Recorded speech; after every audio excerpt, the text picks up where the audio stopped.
The U.S. could require bonds of up to $15,000 for some tourist and business visas under a pilot program launching in 2 weeks. The move is part of an effort by the Trump administration to crack down on visitors who overstay their visas. A government notice issued Monday said the funds will be returned to travelers if they depart in accordance with the terms of their visas. Ghulam Asghar, who is visiting New York from the UK, isn't a fan of the new policy. I think it will be a little unfair with the visitors because it's a lot of money for them.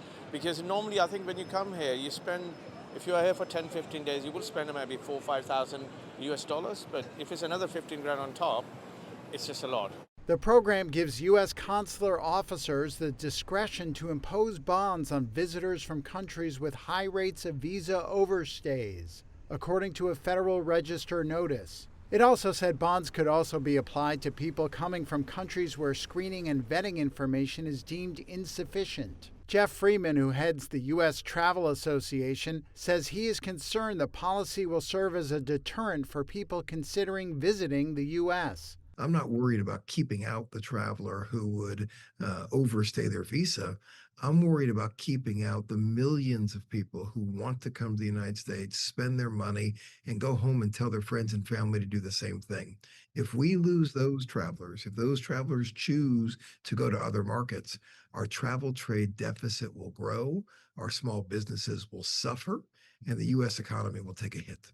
President Donald Trump's immigration policies have led some visitors to skip travel to the United States. Transatlantic airfares dropped to rates last seen before the COVID-19 pandemic in May, and travel from Canada and Mexico to the U.S. fell by 20% year over year.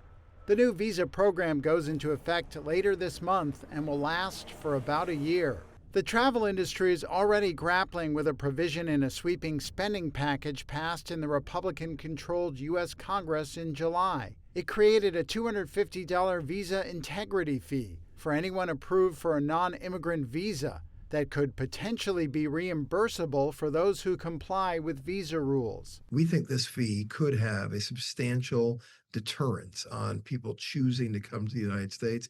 It ranks the United States number 2 in the world in the most expensive country to get into from a fees standpoint. That's before you already get into the country that has a strong dollar and is already cited for its high costs as a reason not to come to the United States. The $250 fee goes into effect on October 1st.